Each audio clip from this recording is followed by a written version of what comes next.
Hello, everybody. Welcome into Fantasy Pros. I'm Ryan Wormeli, joined not as I usually am on Mondays because I don't usually do the show on Mondays. I'm filling in for Joe Pisapia this week, but I am joined today by the guys I'm usually joined with on Fridays. It's Derek Brown and Pat Fitzmaurice. Fellas, we are talking here on a Monday morning right after all the Sunday games. Usually we have a few days before the three of us are together and reacting to everything and looking ahead to everything. We get these instant, immediate waivers-related reactions here this week, which is really fun. I am definitely looking forward to it. I will say, but before we dive into everything, we were talking a little bit yesterday. Feels like a pretty not very, I said weak, but for the sake of avoiding confusion about which week I mean, I'm saying it's a not very strong week of waivers here. But DBro, you were saying that that's kind of been the theme and the pattern really all season. It has. This isn't one of those years, and it's kind of crazy, guys. Like, we're living the war of attrition. Like, every single week, guys are lost for season-ending injuries. And, honestly, I'll just throw this back at both of you. Like, do you remember this many season-ending injuries for this many players inside of the top 50 in ADP? Just every single week, the hits keep coming. And, top of the shelf guys. We've lost so many this year. Pat, I'm struggling here, man. I feel like it's been a rough waiver year considering all the injuries especially. But, so it's really you're having to go week to week playing matchups with all of this. Pretty much, yeah. And we have, at least in the last few weeks, had some decent running back candidates to chase. And I feel like we don't even get that this week. But yes, there are a lot of players hurt. There are a lot of good teams on bye this coming week. I have a feeling it could be a pretty low scoring week. We also have some bad defenses that are going to be on bye this week, which might tamp down the scoring a little bit. Yeah, last week talking about the running backs, Fitz, Tyrone Tracy, very easy number one pick, clear. And we got rug pulled. First of all, it didn't even work. Yeah, but second of all, there's not even that type of name this week. We always start with the waiver wire out of the week, which we'll get to in a minute. And that name is just going to be a lot less inspiring than a guy like Tracy felt a week ago. And like you guys said, it's really felt like that way all year. Hey, I don't know if it's a more injury prone year than other years. I feel like every year it feels crazy, and then the next year you kind of forget about it. But it has been bad, certainly. And to your point, DBro, even when it's been bad, there haven't been these obvious waiver replacements to fill that. That's what feels bad. It's that the guys getting hurt don't have these natural handcuffs, these natural guys to step into the role behind them, and that I think has really killed the depth at multiple positions this year.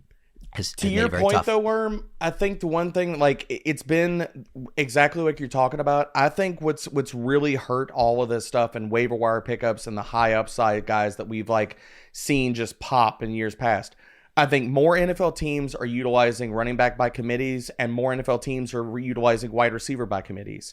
So you're not getting guys when Jalen Noel pops off, he's buried back in the depth chart the next week. It doesn't matter. There's so many guys that are not playing a full-time route share even inside of their own offense, even when they play well. So it's made it really tough. Reminder for everybody throughout the week, all of our weekly consensus rankings and tiers can be found at fantasypros.com/rankings. You can also find waiver rankings on the site as we get into later today and tomorrow. Also, I have to announce the winner of the Fantasy Football Loser Toilet Seat Giveaway is Jashless. Please get in touch with our customer support agents at mailbag@fantasypros.com with your mailing address and a screenshot of your YouTube account page while logged in. Once we confirm, we'll get your prize shipped out. Again, congrats to Jashless. And if you want a chance to win one of the most unique pieces of NFL fan gear out there, the large NFLPA wall smack, courtesy of our good friends at Trophy Smack, the #1 destination for epic fantasy football hardware, then this is your shot. Their oversized, officially licensed NFLPA wall smack are bold statement pieces that are perfect for your fan cave, office, or living room wall. It's not just decor, it's a way to rep your favorite players in style. To enter, all you need to do is subscribe to the Fantasy Pros YouTube channel right now and drop a comment below on any of our videos. That is it. We will be announcing a winner right here on the channel, so make sure to turn on notifications so you don't miss your chance to claim this epic prize. One last quick note before we dive in. Those bye week teams that Fitz mentioned in week 10, just so you can start thinking about these early replacements: the Bengals, the Cowboys, the Chiefs, and the Titans. That's a lot of firepower, and to Fitz's point, a lot of poor defenses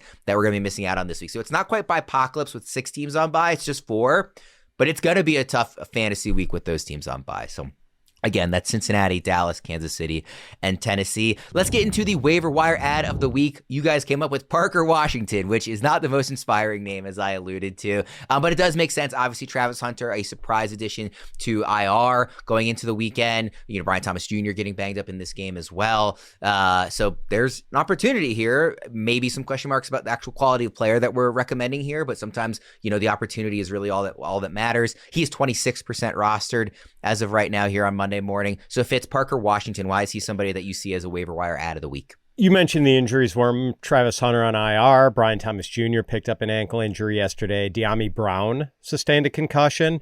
Parker Washington is going to be the Jaguars' lead receiver by default in Week 10, and his target outlook is probably going to be pretty good for the next 3 to 4 weeks at least. The only thing about picking up Parker Washington this week is that he immediately runs into a matchup with the Texans, who have an excellent pass defense. They've allowed the 4th fewest receiving yards per game to wide receivers. They've only allowed 4 TD catches to wide receivers. But I think this is sort of, indicative of how bereft of talent the waiver wire is this week. Like, I can't bring myself to get truly excited about Parker Washington. He has averaged 1.31 yards per route run for his career. Not a good number, but he was, he's been thrust into a greater role, had that greater role in Week 9 and had 8 catches for 90 yards against the Raiders. Had a pretty good week for anyone who had to play him in fantasy. We might see more of the same in the weeks ahead. I think you need to be a real sicko to be truly excited about Parker Washington. Yeah, but he's going to be a top 40 receiver this week, just sort of even in the tough matchup, just because of the target outlook. Yeah, DBro, I was going to ask about that matchup. And then just in general, like how easy it was to pick. Like, was he the clear choice for you? He had 9 targets, 8 catches, 90 yards, all of which led the team in receiving this week. But tough matchup, uninspiring player. How do you feel about him as our waiver wire ad of the week?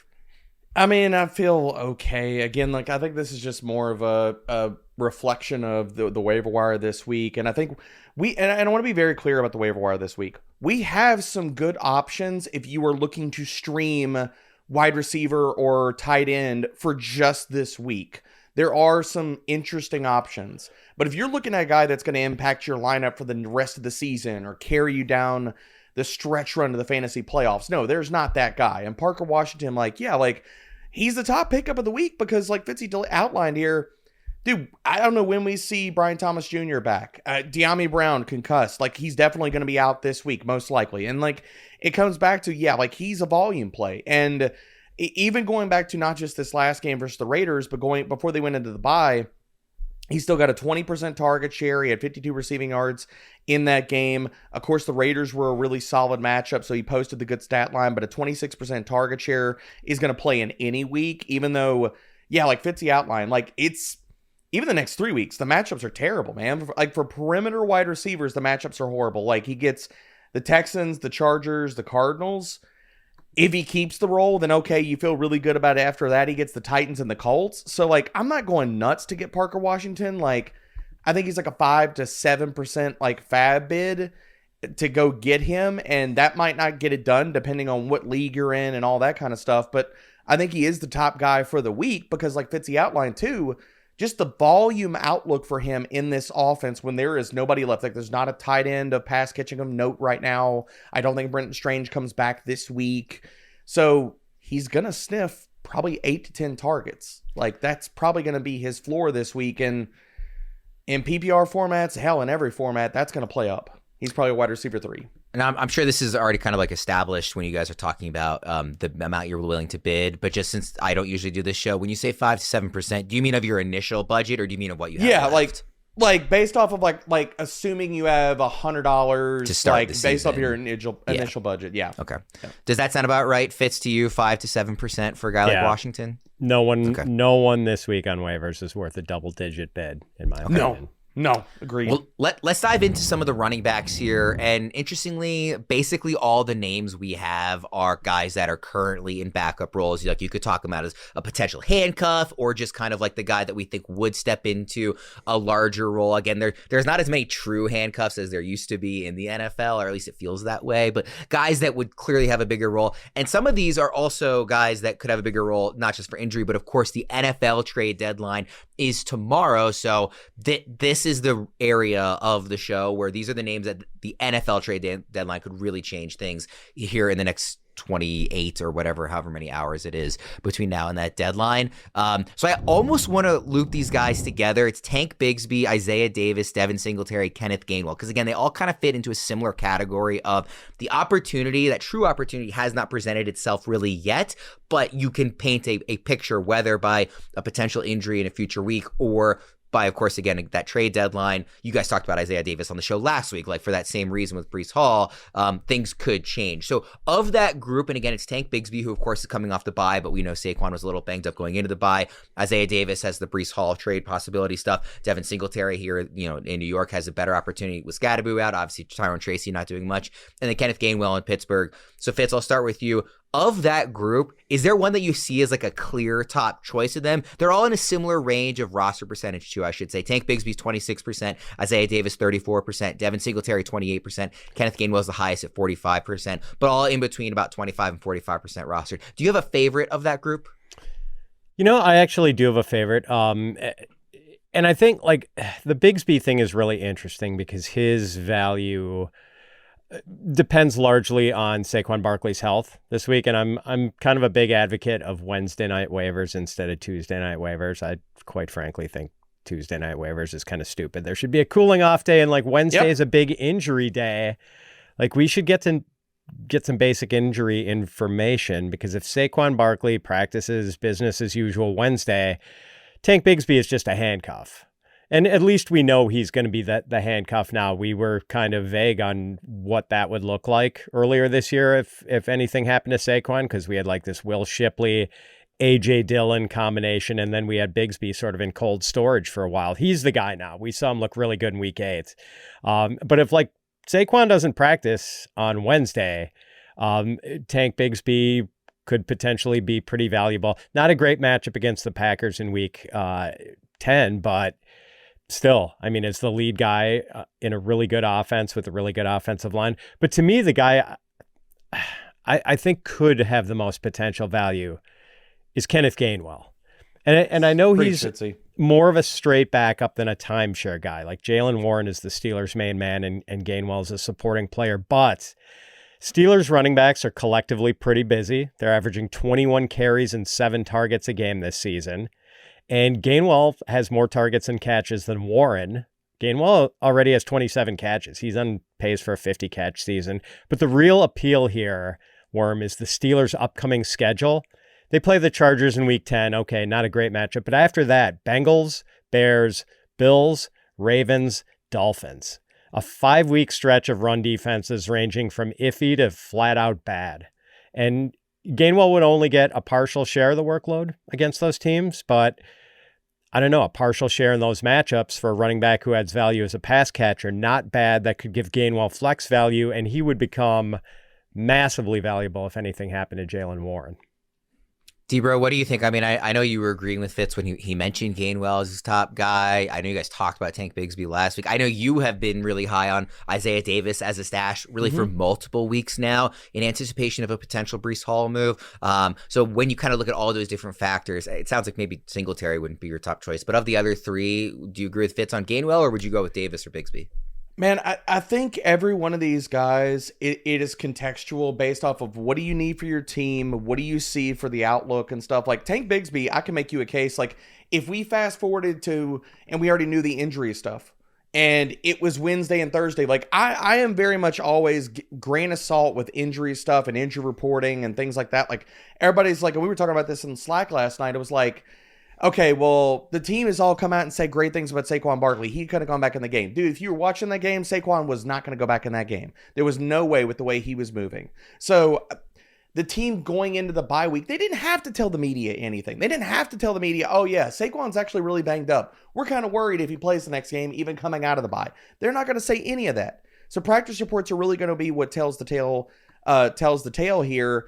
But for the same reasons, like, if you were looking at high-end handcuff based off of rest of season schedule, if the starter goes out, Fitzy lays out a perfect case for Kenneth Gainwell. He makes a ton of sense.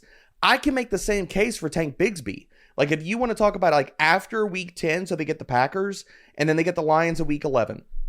if anything were to happen to Saquon, and we got some earth-shattering news, he's on IR, it's bad, like, we're not sure when he comes back. I'm not saying that happens, but let's fast forward 2 weeks, because every single week we're having players go out for rest of season injuries.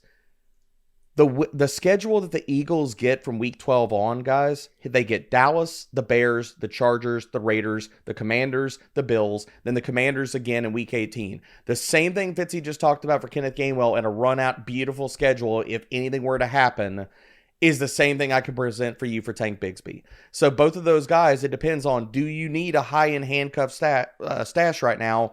Maybe they turn out to be like a league winner or what have you. Maybe they don't.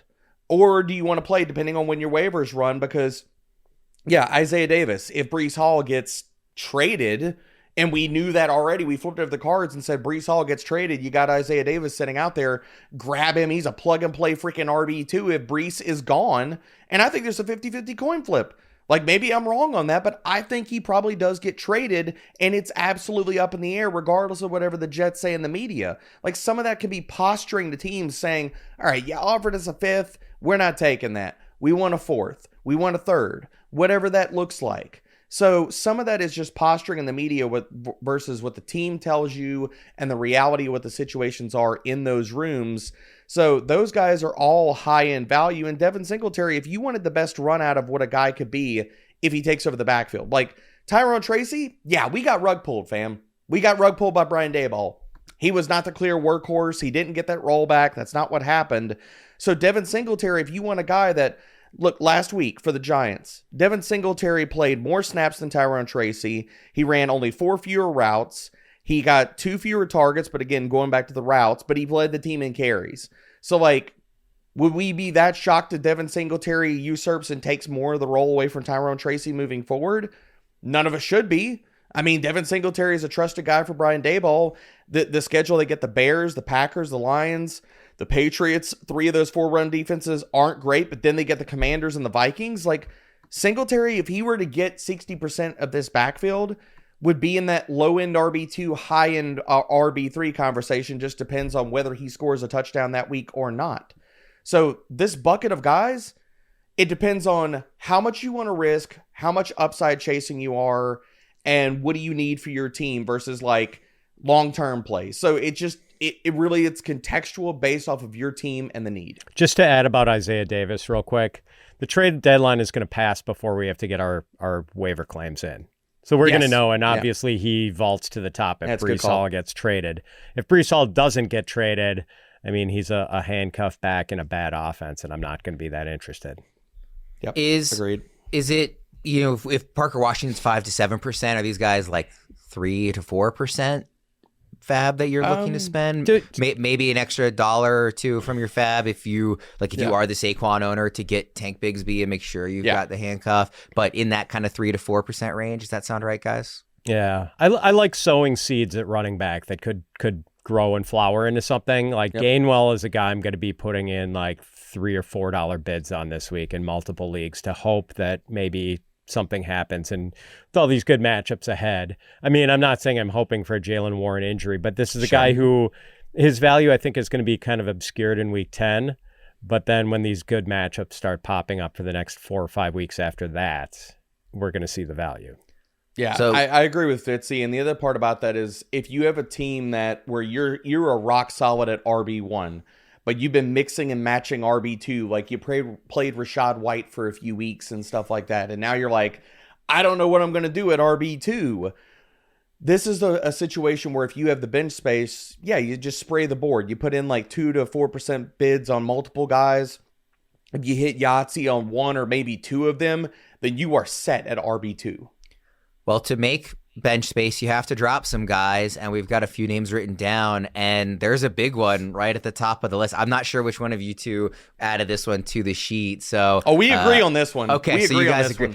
So, well, Fitz, I'll start with you. Alvin Kamara has been a fantasy superstar for a very long time and has won people leagues on a number of occasions and has just been a consistent first-round pick, and you've got him as a drop. The funny thing is he is still clearly the Saints lead back, and I can't ever remember thinking that the lead back for any NFL team was like a drop candidate.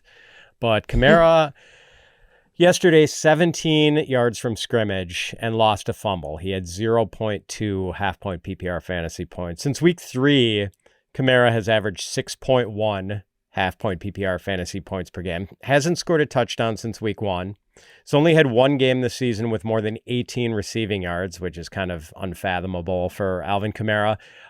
Things have been bad, and I don't think it gets better anytime soon. The Saints' best offensive lineman, Eric McCoy, is out for the year with a biceps tear. Even without any sort of imminent threat to Kamara's job, he's just the rare lead back with 0 to potentially negative fantasy value because you are losing ground to other teams when you start Alvin Kamara these days. He's also got a bye week coming up. So, some of the players who have had their bye weeks, you get, at least you don't have to worry about that. His is in week 11. So, you're going to get a definitive 0 coming up in a couple weeks too. He does get the Dolphins in week 13, but there's some tough run defenses mixed in there too. Besides that, that's like the one, and even with that, how confident would you be just with what we've seen about him against Miami? Yeah, DBro, you said you agree on this one, and you're willing to drop not just bench, but drop Kamara. Drop him. Yeah, I would take any one of these high end stashes we just laid out over Alvin Kamara, and it's like people. This is where we get to people misconstruing name value and actual fantasy production. Alvin Kamara is the RB37 in fantasy points per game. If you look since week 5, he has one outing over the last few weeks since that time frame of double-digit PPR points. He has not scored a freaking touchdown since week 1. This offense is horrible. Tyler Shuck is not going to bring better things ahead. They are not utilizing him in the passing game. It has been god-awful, and he's not going to get traded. He has literally come out and said, if they try to trade me, I will retire. So Alvin Kamara, for everybody and I keep seeing it. Everybody's like, oh, yeah, he's going to be a future Chief. Bro, you don't even know Mickey Loomis, and you haven't been paying attention. Alvin Kamara ain't going nowhere. Yes, he's a drop. DBro, some quick thoughts on the other drops we have written down here. Chuba Hubbard, I think that one's kind of clear, just like Rico Dowdle's really taking over. But then Brashard Smith, a guy that you've been a big fan of and just haven't seen him get the usage you want. Just some quick thoughts on Smith. He's not getting the usage. He had basically the perfect run out of him possibly getting an elevated role against the Buffalo Bills, and it still didn't freaking happen. They elevated CEH. He got one less carry than Brashard Smith. He's not getting targets out of the backfield. Rasheed Rice has cannibalized his underneath role. It's just not happening.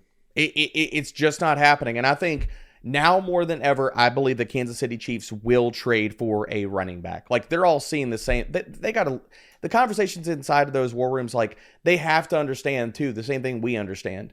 There's not a running back of difference on that depth chart. I'm not saying that Brashard Smith couldn't be that guy, but they're not inclined to give him run as the guy. They don't trust him in that role. So that's not happening.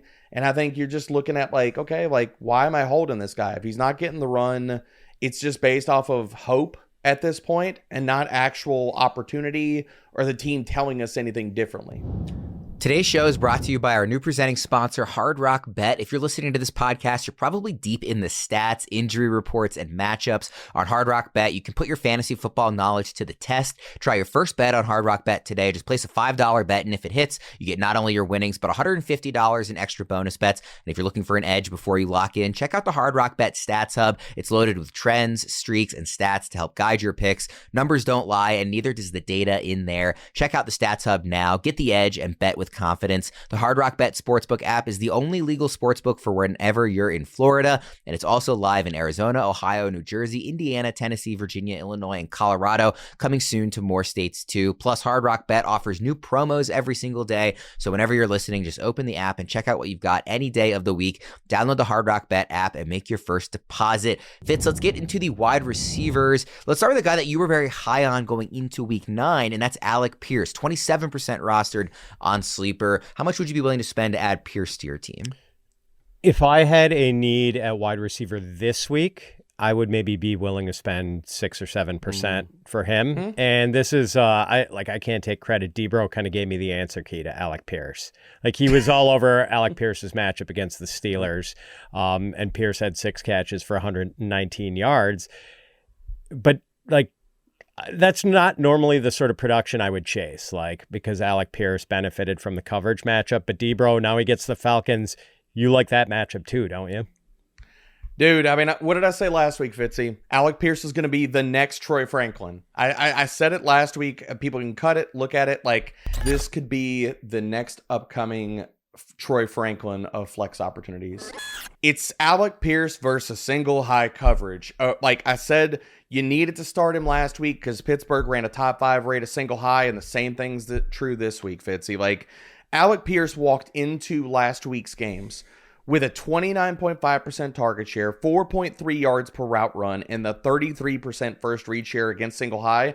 And that's before he put up a stat line where he got a 26% target share last week, 6 receptions, and 115 receiving yards. And he's poised to do the same freaking thing again this week. Yeah, like we let off this show with Parker Washington being the pickup of the week. If you are looking at just this week in its own box, Alec Pierce is the top pickup of the week because of the coverage matchup and the secondary he's going to face. Atlanta utilizes single high at the highest rate in the NFL and 72% of their defensive snaps. And since week 4, their secondary has been giving up a lot more production to perimeter wide receivers, giving up the 7th most PPR points per target. So yes, Alec Pierce could give you wide receiver 2 numbers again this week. DBro, I want to stick with you because you mentioned Troy Franklin here. He's 55% rostered on Sleeper, 48% rostered on Yahoo. He's somebody that is also on this list as a top wide receiver ad this week. Yeah, man. And with Franklin, we talked about it like last week. Like, it's like, bench him this upcoming week. The matchup was horrible, but then look, he's absolutely flex worthy again this week. And he's getting a ton of usage and high leverage usage. Like, he's still top 5 in red zone targets in the NFL. Last week, I know he didn't do much, but again, tough matchup. He's still got 10 freaking targets, guys. And now the matchup comes back into play for Troy Franklin to be another high-end flex play this week. Like, the Raiders, yes, please. Their secondary is not good. We just saw what Parker Washington did to them. So if anybody drops Troy Franklin and saying, okay, he's a bust, whatever, blah, blah, blah, they chased last week's stat line, even though we all told you on this show, I told you in the primer not to chase it for week 9, go back to the well with Troy Franklin this week. Where are you at on Franklin, Fitz? I mean, like, kind of like DBro's talking about, tough game here, 4 for 27, but 10 targets to lead the team by a decent margin here in week 9. Right. Bad surface stats, but the target count is what has our attention, or should have our attention. And he's had 3 touchdown catches in the last 3 weeks. I don't know if he's necessarily someone you want to start every week, but if you have to plug Franklin into your lineup any given week, you shouldn't really feel that bad about it. DBro, I want to go start with you for another wide receiver name, just because when I think about Christian Watson, I think about DBro. And coming back from obviously his terrible injury at the end of last season, has looked frankly better than I expected him to look. Right off the bat. And we know what happened with Tucker Kraft in this game. We don't know 100% that it's an ACL, but they're typically pretty spot on with these things. So it sure seems like it's going that direction here as of Monday morning. So there's an opportunity here for somebody to step up. Now, obviously, he's not a tight end, but Christian Watson is a player that you really like.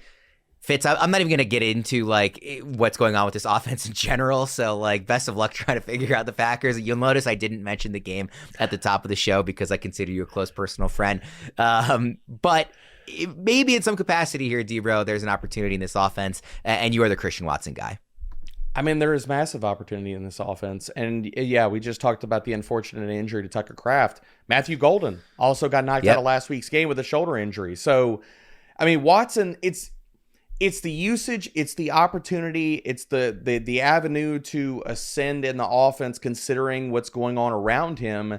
And the fact that, I mean, Fitz and I talked about this like last week, man. Like, I've been surprised they have played him as much as they did. Like, his first game back, he got a 59.5% route share. The target share wasn't amazing, but the ADOT was good. He was productive on the targets that he got. This last week, guys, his route share bumped up to 75%. Like, he might get into the 80s or 90s considering the injuries around him. Still no Jaden Reed. Savion Williams is more of an afterthought.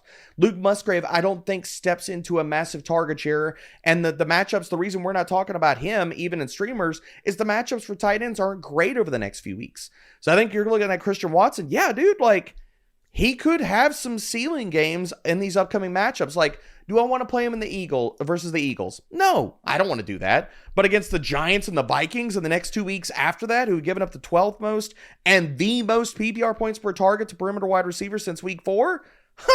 Heck yeah, dude. 32% rostered on Sleeper. Fitz, how much are you willing to spend on Christian Watson? Yeah, I mean, just like 5% worm. But so I think the point we're trying to reiterate with all these wide receivers, it kind of depends on what you need. If you need an immediate starter this week, I think like Alec Pierce is the guy you should be targeting. Maybe Darius Slayton as a backup target. But if you're okay at wide receiver this week and you're looking ahead and you're hit with buys in week 11 and week 12, I think you're more inclined to chase after guys like Parker Washington, Christian Watson, and DBro mentioned Giants and Vikings, 2 pretty good matchups. And by the way, like Watson's average depth of target in his first 2 games back, 23.1 yards. So these are high value targets. Yeah. That does give you a little bit of a low ceiling because it's harder to make your connection on these longer throws. But man, if he does connect, like you're going to get some splash plays. Also, before we move off of Watson, I do think it's very relevant, and I think Fitz will agree with me. The fact that the Packers defense, their pass defense, has taken a small step back over the last few weeks. I know they put Bryce Young they shoved him to the side this week, but that's Bryce Young. The previous few weeks, they have taken a step back. That could lead to more passing for Green Bay instead of them being able to like, look, we're just going to turtle, sit on the ball, and run and play slow. One more wide receiver name. And by the way, I'm going to stop asking how much FAAB you guys are willing to spend because the answer every one of these is like 3 to 6%. Yep. So in that range, you can tell bucket. Based on the way we talk about them if we're on the higher end or lower end of that range. But that's that range for all these guys. The last thing that I want to talk about is a guy that could have been added late last night, Tory Horton, who had 2 touchdowns. He's a player that a lot of people liked as a rookie, and he kind of fell a bit in the draft. Got an opportunity with Cooper Kupp missing the game last night. It was against a terrible Commanders defense that was not just a bad defense, but a bad defense playing like their D-level game. Like it was really an embarrassing effort by Washington's defense. And Horton took advantage, just 48 yards, but caught all 4 of his targets, had 2 touchdowns there. Obviously, when Cooper Kupp is back on the field, that will kind of change his outlook. So long-term, I don't know, but he's a guy that I want on my roster because I want him in the event that either of these other receivers misses any time. So, DBro, what are your quick thoughts on Tory Horton here? How much would you be willing to spend? I said I wasn't going to ask that anymore, but just give me your quick thoughts on Tory Horton. No, man. I mean, I think you can get him for cheaper than even that bucket, like 2 to 4%. People looking at Seattle's offense, looking at the limited volume. Like, I know he only got a 16% target share. I know they only threw it 24 times. That's been the problem with Seattle's passing offense, regardless of how freaking good they've been on a per dropback basis. And everybody should be giving Sam Darnold his flowers. If this was a high-flying passing offense with more volume, considering how well Sam Darnold is playing, I think he'd be on the fringe of MVP conversation. Again, he is playing that well. And if anybody wants to push back against that, go check his numbers. They are absolutely freaking fantastic. But the thing about Tory Horton, man, it's the talent. It's a prospect that I was very high on coming into the process. And the thing with Cooper Kupp, hamstring injuries, man, like he's had numerous injuries. He is not a young wide receiver. If we were to get news from this time of this recording up until like the middle of this week and Cooper Kupp goes on the IR, nobody should be surprised. It was a late week injury. Hamstring also popped up with the heel issue. And the matchups coming up for Tory Horton, yeah, like I talked about the issues of volume and stuff like that. If Seattle decides down the stretch to cut it loose with the passing attack at all, then Horton is going to see more targets moving forward. Plus you add Kupp's injury, his injury history to all this, and the schedule, guys. Like, yeah, he gets Arizona and the Rams over the next 2 weeks. Those aren't great matchups. If Kupp were to miss the rest of the season, dude, after that he gets the Titans, the Vikings, the Falcons, the Colts. Like, so you're talking about strong flex play. Fitz, let me ask you this. The names we have on our possible wide receiver drops to make room for some of these guys, Alec Manor, Shamir DK, Keon Coleman, Darnell Mooney. Would you drop any of those guys for Tory Horton? I would drop pretty much all of them. I mean, Manor and DK, the Titans are on bye this week and come back to matchups against the Texans and Seahawks. It's just not worth holding those guys. Coleman averaged 19.2 yards per catch and 9.8 yards per target last season. This year, 8.2 yards per catch and 5.7 yards per target. It's just the verticality is sort of gone. It's kind of weird. After that big week 1 game, hasn't had 45 yards in any game since. And Mooney is just like off the radar of the Falcons quarterbacks, whether it's Penix or Kirk Cousins. He's averaged 3 targets over his last 4 games. I will say this about Tory Horton. First of all, the notion that he's going to go for $2 or $4 after a 2-touchdown game on Sunday Night Football. Fair. That's fair. That's not happening. And I think I would rather actually, if you needed a 1-week play, I would rather have Darius Slayton, even though I don't think he's very good, and dropped what should have been a long touchdown pass on an absolute dime from Jackson Dart. But I'm going to be ranking Slayton as a top 35 receiver this week because he's tied to a good quarterback and has a week 10 matchup against a Bears defense that has its 2 best cornerbacks, Jalen Johnson and Kyler Gordon, on injured reserve. Yeah, it's a good shout out for Darius Slayton. We've talked about him in a few previous weeks in the match. I mean, the schedule does open up for him too. Like after the Bears, they get the Packers. Just talked about their secondary. The Lions. Who knows if their secondary is really, really good or it isn't. They're just back and forth. The Patriots, Commanders, Vikings, and Raiders. So, yeah, Darius Slayton definitely needs to be in this conversation too. And being, I mean, arguably, he did get knocked out of last week's game after taking the big hit on the drop in the end zone, but we haven't gotten any kind of clarity on, injury or, if he just got the wind knocked out of him. Let's get into our streamers. We've got one from each of you at quarterback, tight end, defense, and kicker. We'll start off at quarterback here. Fitz, I'll let you go first. You're running back with the same guy you had last week, and it worked very well. Sam Darnold. Yeah, he's just the best widely available quarterback on waivers. He's in a run-heavy offense, but he's been super efficient this year. And, Arizona's not a great matchup that we're attacking with streaming quarterbacks this week, but he's just the best widely available quarterback. Again, Commanders defense was having a very, very, very bad game, but that first half was insane on Sunday Night Football. Sam Darnold just looked amazing. So yeah, him going up against Arizona. DBro, your boy, your beloved, precious quarterback is back, and he played well, or at least scored a few touchdowns. There's some misses in there too. Obviously, his first game back, but he looked good. JJ McCarthy against my Ravens. Why do you like him as a streamer? Well, first I'll give Sam Darnold his flowers. 3 of his last 4 games with 20 or more fantasy points. Since week 5, the QB 11 in fantasy points per game. Again, playing lights out. But yeah, dude, JJ McCarthy, right now at the time of recording this, QB 12 for the week. And he played extremely well versus the Lions. Yes, there were misses. Yes, he airmailed some passes. If you go watch the film, I thought he played very, very well this week. Were there holes in the game? Yeah. But dude, versus the Baltimore Ravens, last 5 games, they've given up the 10th most schedule-adjusted fantasy points per game to quarterbacks. I thought their defense was going to play a lot better. Like, look, yeah, they had a good game against Tua Tagovailoa, but he also had some missed opportunities and things go off the rails for him. So I think JJ can be a very solid streamer this week. Just previewing our conversation on Friday this week when we tape our Key Questions show. I'm not saying that Ravens-Vikings is the best game of the week. It's clearly not. But I do think it might be the most fascinating. I am really interested to see what J.J. McCarthy looks like against the current edition of the Ravens defense. I'm really interested to see Lamar just in his second game back against this blitzing defense of Minnesota. I think this is a really fascinating game. I cannot wait to talk about that more later in the week. So we'll see what we think about there. Let's get to the tight ends. DBro, who are you streaming here? I'm going with Cade Otton here, man. And again, we're living in the 1 week realm with these streamers and stuff. The Patriots have allowed the 10th most schedule-adjusted fantasy points per game to tight ends. Cade Otton, since week 5, has been a much bigger part of this Bucs passing attack. Has a 19% target share. So I'm not telling you that I want Cade Otton in the next 2 matchups against Buffalo and the Rams, but this week versus the Patriots, yes, sir. Fitz, who do you have at tight end? I've got Colston Loveland. Cole Kmet got a concussion yesterday, so he's probably going to be out for week 10, and Loveland had a big day against the Bengals, including that great catch and run touchdown to win it for the Bears at the end. Loveland sort of reminded us why he was drafted in the top half of the first round, and we should be excited about a talented tight end in a Ben Johnson offense if he doesn't have to share snaps and targets with another tight end. We talk a lot about, the second half of the rookie season bump for receivers, but really you could say pass catchers. I mean, it doesn't happen as often for tight end. It is a position that takes longer to adjust to, but if they're largely using him as a pass catcher anyway, I think there's a world where Loveland becomes like a top 8 tight end rest of season. I'm not saying I would guarantee it, but I think there's a world where he is kind of like just a few weeks later, Aranda Gadsden, like just becomes this immediate startable kind of high level tight end. That is on the table, I think, with Loveland. So I like him as a shout as well. We'll do the defenses and kickers pretty quickly here. DBro, who's your defense that you're picking up?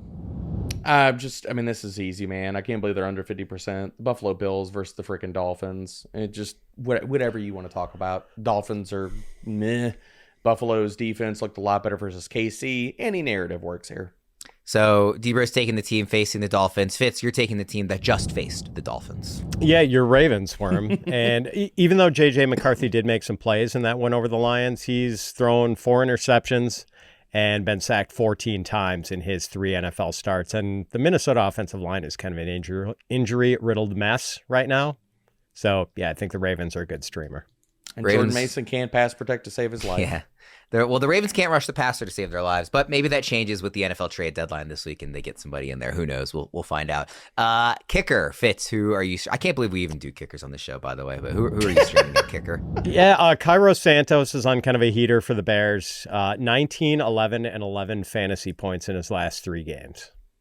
DBro? Matt Prater. Again, I'm just going full Bills here, man. Like, they're going to move the ball. They're going to put up points. Prater's been knocking on the door with double-digit fantasy points in most weeks. So, yeah. When Joe sent me the sheet knowing that I was going to be filling in for him today, I was like, did a double take. We talked about streaming kickers on this show. It's wild. Just here so I don't get fined. So I don't get fined, Worm. Yeah. Of all the streamers mentioned, I definitely don't like kickers the most. I probably like Colston Loveland the most, and I think he would be a good ad. Don't miss out on snagging potential difference makers like him. Use Waiver Central at fantasypros.com/myplaybook or in the Fantasy Pros app to instantly view suggestions on who you should add or drop. Plus, use Waiver Planner to get a complete customized waiver plan for your league, including FAAB bid suggestions, backup bids, and one-click submission for the top fantasy football league sites. Again, that's fantasypros.com/myplaybook. We'll wrap things up with our top overall waiver wire ads, going our top 5 from each of you. Fitz, who do you have? I've got Parker Washington at number 1. Then between 2 and 4, really tight, Tank Bigsby, Alec Pierce, Kenneth Gainwell. And then at number 5, Sam Darnold, just because he's far and away the best quarterback on the waiver wire in most leagues. DBro, you've got mostly similar names, but in a slightly different order. Who do you have for your top 5?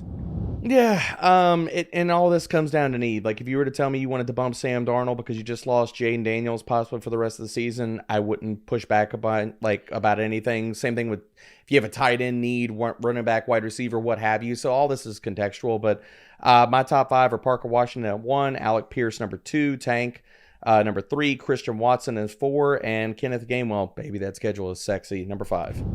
Don't forget about our weekly waiver wire live stream on our YouTube channel where you can come and ask your specific waiver wire questions. We'll be with you every Tuesday at 3 p.m. Eastern all season long. For those listening on the podcast, just go to youtube.com/fantasypros, subscribe, and click the bell to be notified of all of our weekly live streams. We'll go ahead and wrap things up there. Best of luck with all of your waiver ads here in week 10. Can't believe we're at double digits already. For DBro and Fitz, I'm Ryan Wormeli. Thanks for tuning in. We'll see you next time.